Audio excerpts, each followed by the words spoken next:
everyone, Danny here with Question Pro. Today I'm very excited for another episode of MRX Unplugged. Today's episode is going to be about guiding the next generation, specifically with Wire. We have our special guest here, so please introduce yourself. Hi, I'm Michelle Andre with Women in Research. I'm heading up development and sponsorships and also help with our mentoring program here. And I have been part of the organization off and on for more than 10 years, but working with it directly for 8 years now. Fantastic. Yeah. Hi, I'm Jessica Sage. I'm currently the executive director at Women in Research. I've been with the organization for 7 years. I don't have a research background. I just say that I get to hang out with market researchers all day, and I've learned a lot about it in the last 7 years. And I oversee a lot of our programming and work with our global event leads to host events all over the world. That's amazing.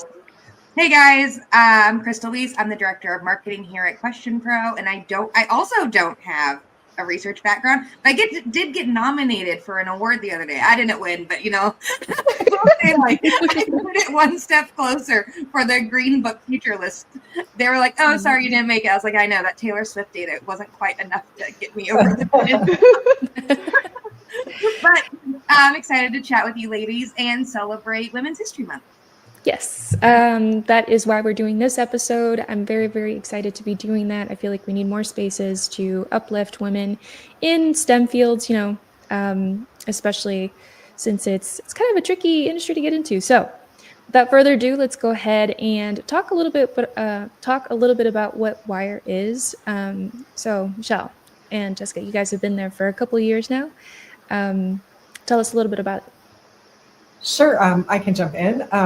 We were founded by Kristen Luck 18 years ago. We just did the math recently in Los Angeles. She just saw a need for women in our industry to have a space to come together.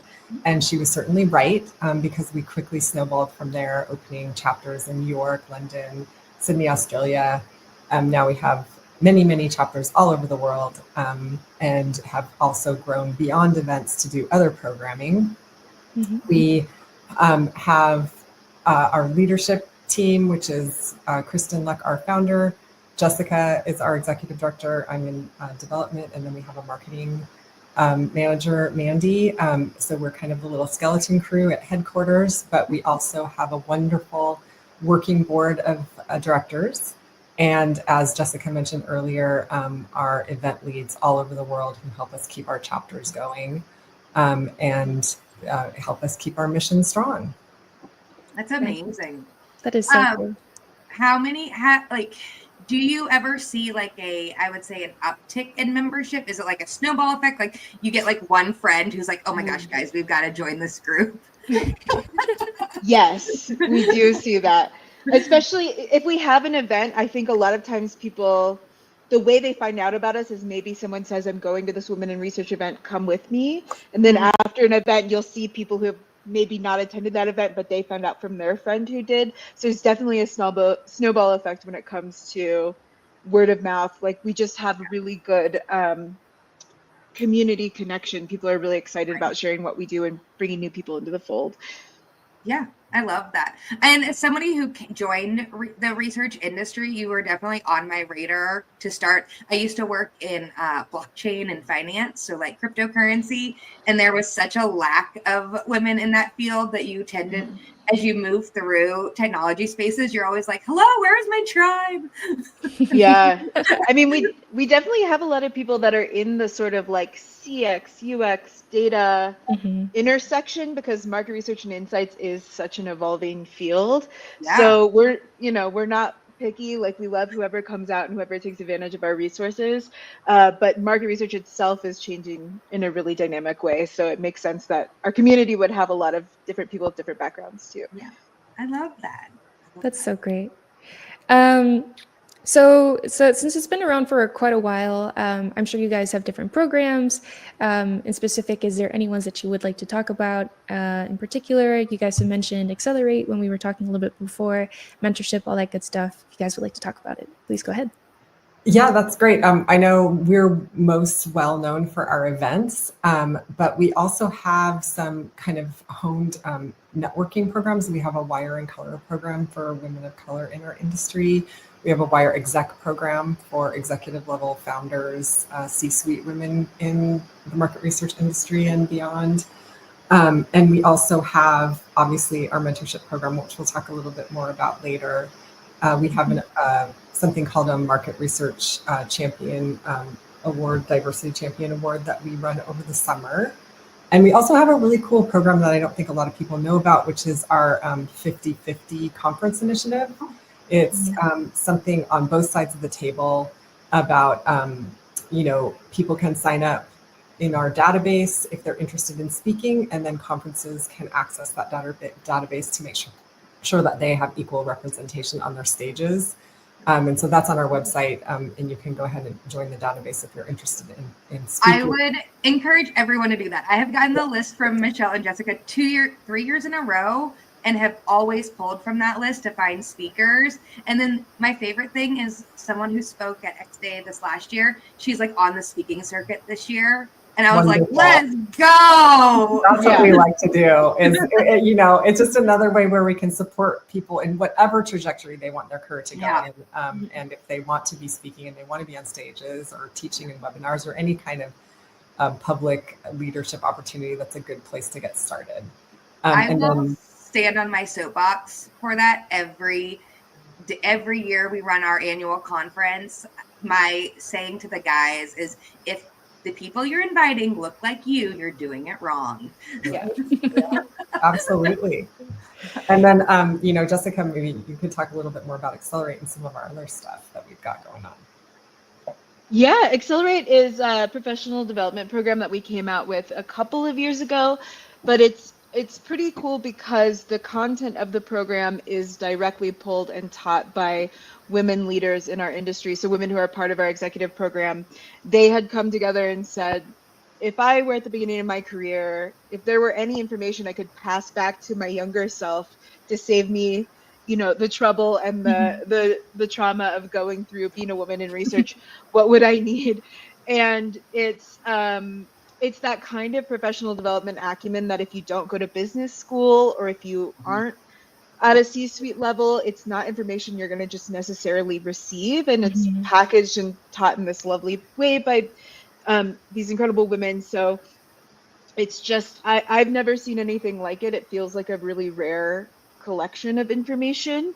The program itself is fully remote. So there's 12 modules. It ranges from topics that are about career planning to understanding business finance. And you can do it at your own pace, which is awesome.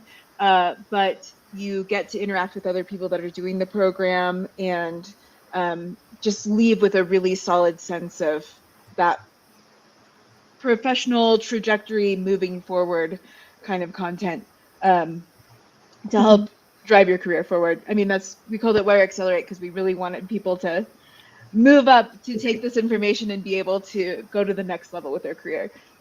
Have you guys seen a difference in your Accelerate programs or your mentorship programs pre and post pandemic? Because we've seen I've seen specifically, I manage a team of about 10, 15 on any given day, and we're all remote now, which I, as someone who grew up in the office, I love. But the osmosis of learning business is very much missed out on because you are, sorry, my lights just went out. Because you are not just like getting invited into those calls or getting invited into meetings. Have you guys seen I guess maybe an uptick in the need for mentorship and acceleration as like the future of work has changed? I don't think specifically, well, yes, we both have seen what you're talking about for sure. But I think an interesting thing that kind of segues into is that we do our own research through Women in Research every 5 years to see our impact is impact. It's called the Gender and Career Equity Study. And so we did one before COVID. That was our 10-year mark of the research. And we were like, wow, it's so great. We're making impact. Things are changing for the better, everything like that. And then we did the study again after COVID, and we took an enormous step back as a gender in our study. And so that was very disheartening to see. Our next study is coming up, and I'm hoping that we have slingshotted back. But Crystal, you're right. The impact is undeniable on a variety of fronts. Not just working remote, but also just the advancement that we saw before slowed or backpedaled, unfortunately. Yeah. A lot of women, I mean, I think for COVID, a lot of women were both working a full-time job and then suddenly becoming caretakers on a really large scale. And that hasn't necessarily gone away. They were already juggling more, and now they're juggling even more. And there's all of the pressure of sort of reclaiming back that growth that was lost during the pandemic. So we're going to continue to see those reverberating effects on women and their careers in market research, and I'm sure across the board for a really long time. Yeah, it's definitely well, and just the measurement, like I'm an economics nerd, so like for me, I'm like, oh yeah, it's like, oh well, like our employment numbers are low, but like women just left the workforce. They're not getting accounted for, guys. Like just saying, never mind, we'll be over here. Like True. Yeah, it's true. So it sounds like there's a lot of like mentorship that goes along with this, which is great. I think, at least myself, I've always been up for learning something, especially in this space. I didn't have a market research background. I actually came from content creation, worked at a fintech company as well. And now I'm here. So for anyone that maybe isn't familiar, what would be like some first steps to kind of maybe get some involvement in Wire, and maybe any tidbits of information that you can for like specifically market researchers? Yeah, I mean, I think the number one thing that we always point everyone to is the website. If you join our mailing list on our website, you'll be the first person to get any information about all of our resources and programming that we have. It's also an opportunity for you to find a chapter that's local to you and join that mailing list as well. And that's when you'll get invitations to our local events.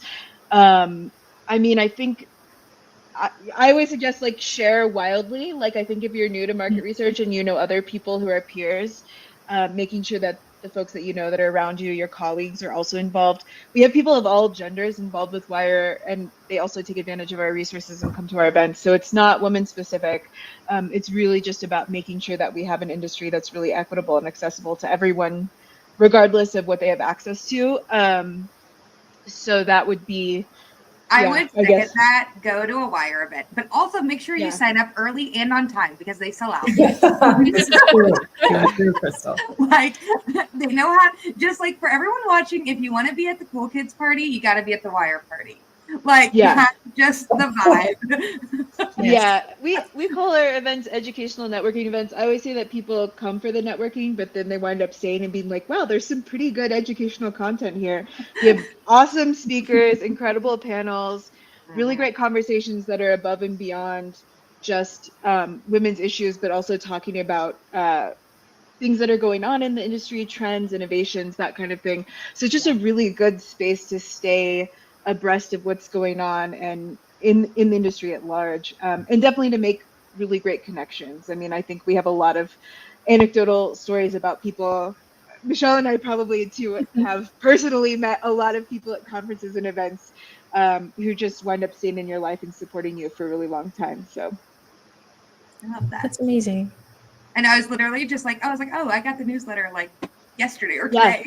Today. Yeah. That's amazing. So sign up for the newsletter, come to the events. You know, there was the Labor Bureau and Statistics put out a statistic the other day that only 4.3% of the US population went to a party of 10 people or more in 2023. So like, get out there, find people. They're there to, they will be found if you go for them. We pick a theme every year for our events to sort of connect all of our different events all over the world. We have, I think, like 45 chapters right now, so keeping everybody connected on the same page. But our theme for this year is about showing up and connecting, because post-COVID, everyone's so excited to be in person, but there's still a little bit of fear around actually making those connections. I think some of us are still needing to flex that muscle of connecting with others again. And so these are definitely spaces where the bar of entry is incredibly low. Everyone is so kind. Everyone is so supportive, and you just show up and you will meet people easily. You don't have to be the most outgoing person. We usually find ways to make you meet people. And it's just a very low-key space to re-enter into the world of professional connecting if you need to. I love that. I feel like Wait, we definitely want to. oh, sorry. Do you have like a little like Bend Women in Research hang? Because I definitely would come to that next time I'm down there. Jessica flies in every once in a while, and then Kristen and I both live here, so we know a few researchers here. Little groups here and there. Well, I mean, so you talked a little bit about a study that you were doing for, women in the market research space. I would love to kind of dive into that, just because, we are about market research. So any maybe like tidbits of information you can give about what that process looked like, for anyone that maybe wants to maybe dip their toes into spaces where it's a little bit more about the people than it is maybe like consumer products or something like that? Oh, yes. Yeah. Well, we partner with a couple of our corporate donors to run the study. And I just checked, and our last one was 2022. So we do them every 5 years. So that it's coming up, but we're a couple years away. And obviously, we do some tracker questions over the years that are the same kind of data that we're collecting. But after COVID, of course, we asked some in 2022, we asked some questions about that and got some really great answers and input, and we use it too here at Wire to kind of adjust our programming. So it's very specific to kind of what we do and to our industry, and it does live on our website under the resources tab, so anyone can go in and take a look at it. But we are tapping market researchers around the world for their input on this, and so I think that's probably what's different is our sample is us. And so, that's probably the biggest difference from what any other study would run. Otherwise, it's the questionnaire design and are all the same. But the sample is researchers, and so we get a lot of feedback on our questionnaire. As you know what I mean. And so it's always such an interesting process and a really fun project. Yeah.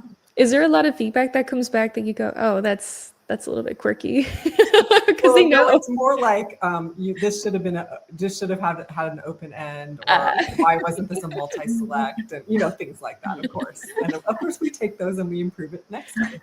Yeah, I do that now though on surveys. Because I was working in a fairly cool space before this, like it was a little more trendy than market research. Let's not lie. But my boss, he said on the call, this is the moment he got me, because I was like, I'm marketing like, blockchain to like the DoD right now. Like I'm doing very cool things. And he's like, every time you don't take a survey, you're giving up your right to vote in that company. Wow. And I was like, oh, and so now I take every survey, and at the end I'm always like, hey guys, like we probably like question 9 could have like great.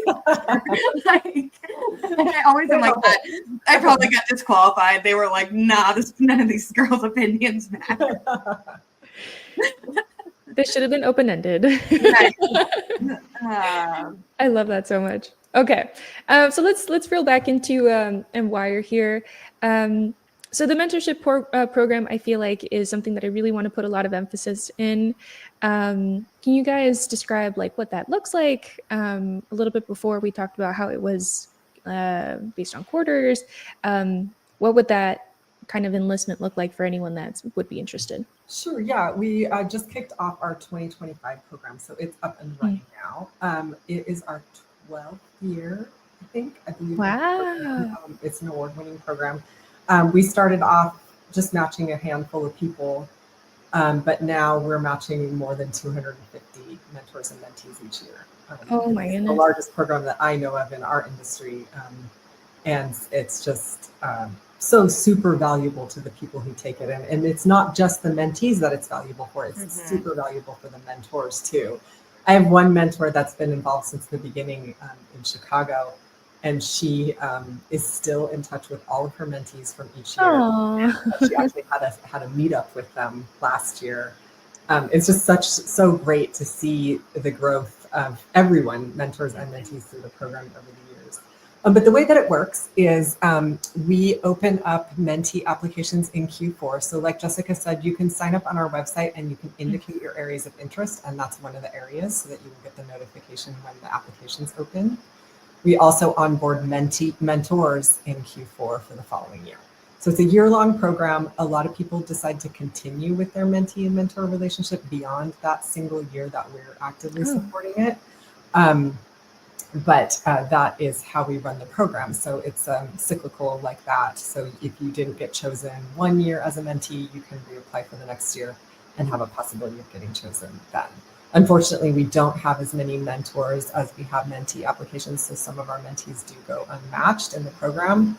But like we were talking about, there's so many resources in Wire to support. It's not like we're just like, sorry, you didn't get matched. We direct. That's it. Like, bye, see you later. But since our mentoring program has already started this year, and we're not opening it again until Q4, there is an online kind of ad hoc mentoring program that we offer on our site. It's called Office Hours.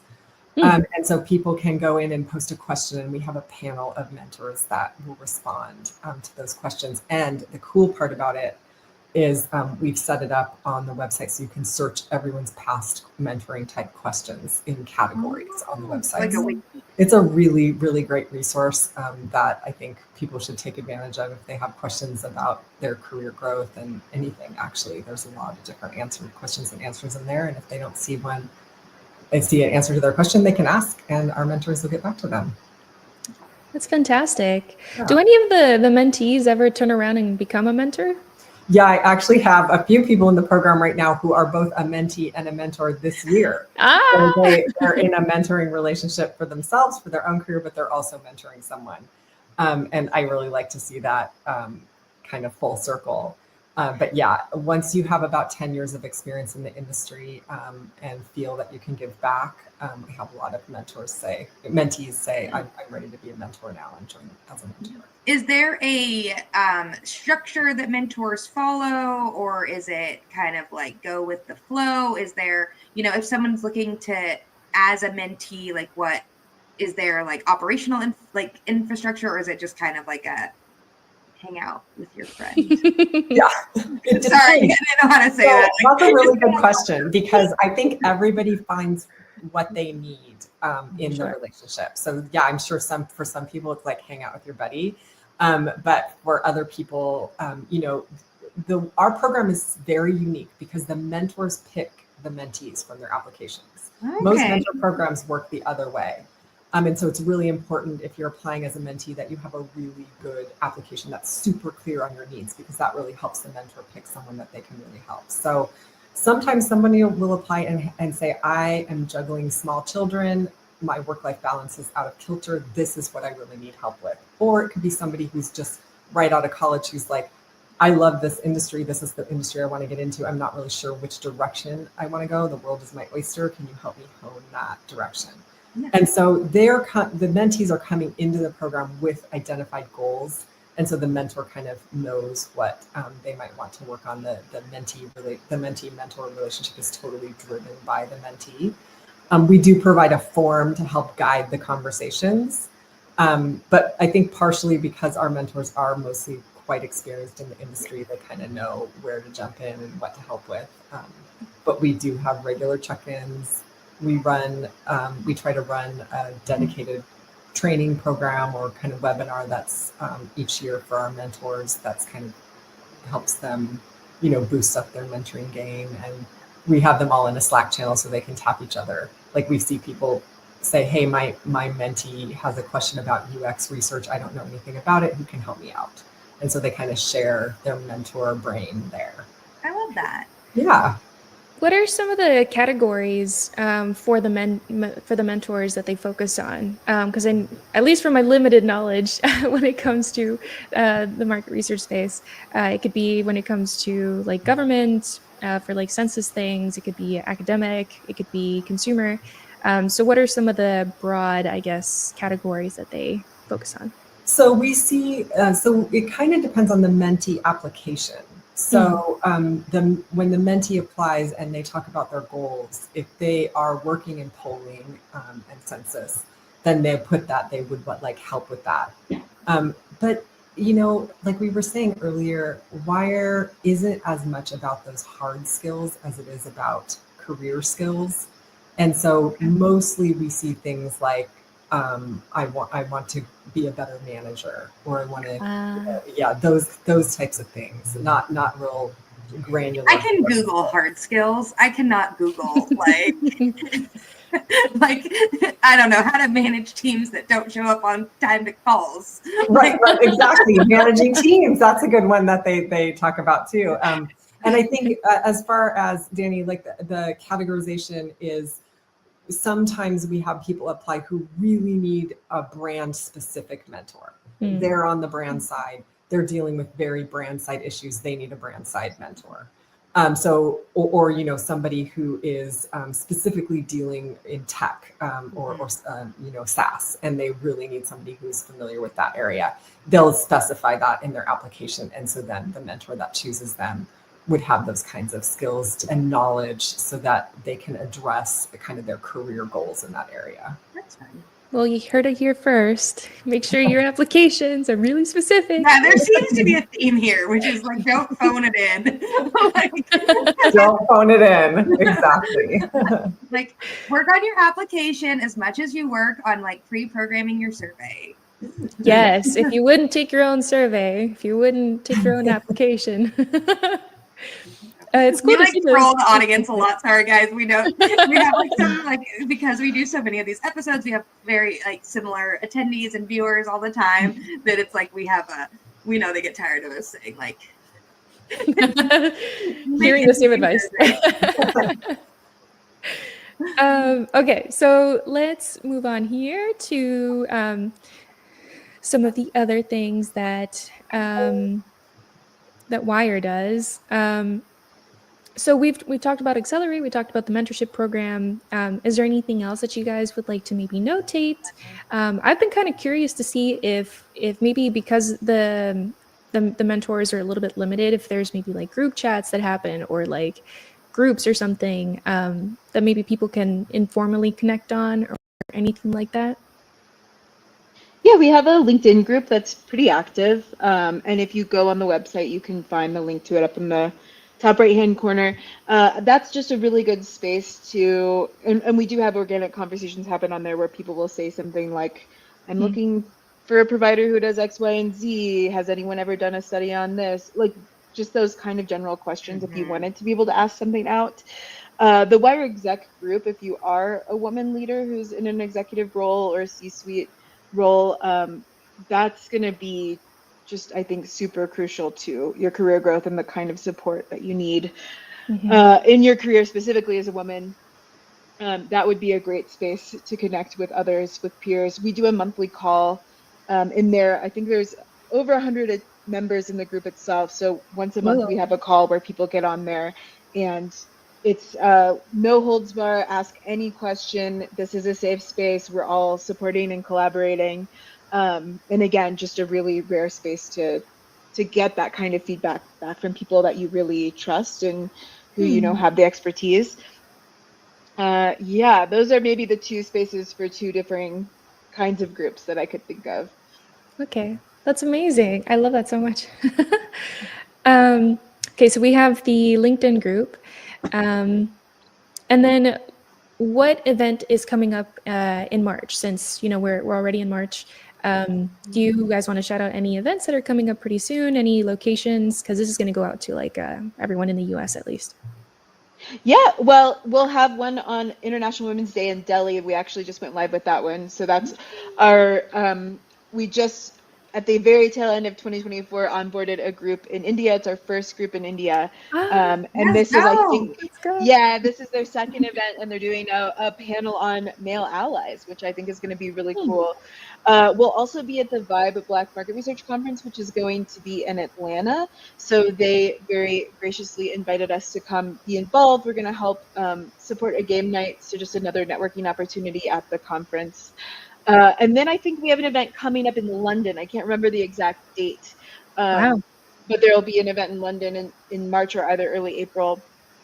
Our corporate donors at Fieldwork, we're partnering with them to do some screener workshops. So if you go on the website to look for upcoming events, you might be able to find a screener workshop. And this is just a free workshop to help folks with their screener writing that's hosted by Fieldwork in a few different markets. I think they're doing Phoenix and DC and Dallas and Chicago.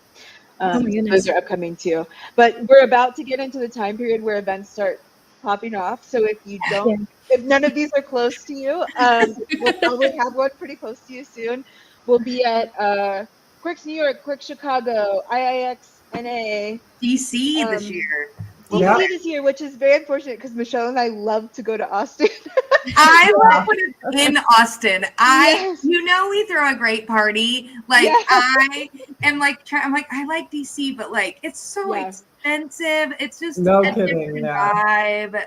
Yeah. Like, yeah, we're gonna make DC super fun, but we do really love hanging out in Austin, and we had a really great IAX event last year there too. So, but yeah, we'll have something probably close to you pretty soon. I think by the end of the year, we'll probably be on every continent if I'm doing what I think I'm doing this year. So.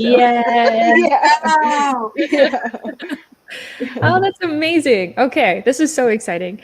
Fantastic. So as we are heading towards the end of our show here, I always like to ask the question, if you guys have any sage advice, any morsels for anyone that, you know, they can take away, whether they're just starting out or maybe they're a little bit more experienced. It could be about anything. It could be about market research. Could be about maybe your guys' roles in specific. I would love to hear it.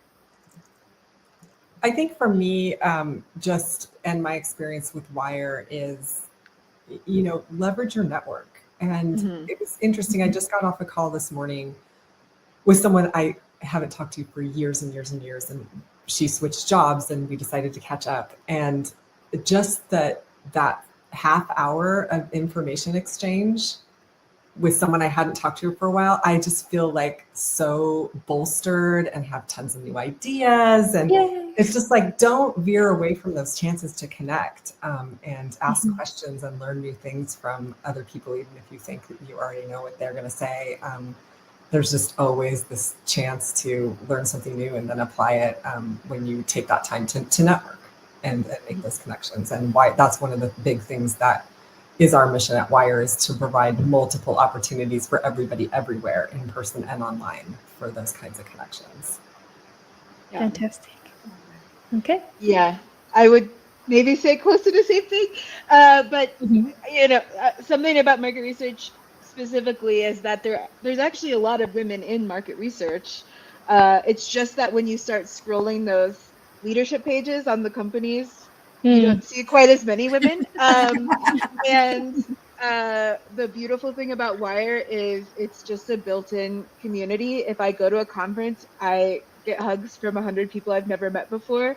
But we're all market researchers are kind. They're people that are really invested in the way that other people think and feel and how they're treated. And it's not any different with an organization like this. Our community is just full of really thoughtful, kind people that are deeply invested in supporting each other and making sure that they get to the place they want to get in their career. So definitely leveraging that network for sure. And then also being sure that you're taking advantage of all the resources that are available to you, because we do need our leadership teams to mirror our industry so that we are being representative of the communities that we're pulling and invested in. And there's lots to support you. So. All right. Well, thank you guys so much for being on this episode. I appreciate your guys' time so much. For anyone watching at the very end of the episode, you guys already know you're my favorite people. I love to say it, but only the people that watch at the end know that they're my favorite people. It's our little secret. Alrighty, guys. Well, thank you so much. I hope everyone has a wonderful day and happy International Women's Month. So, thank you. Thank you.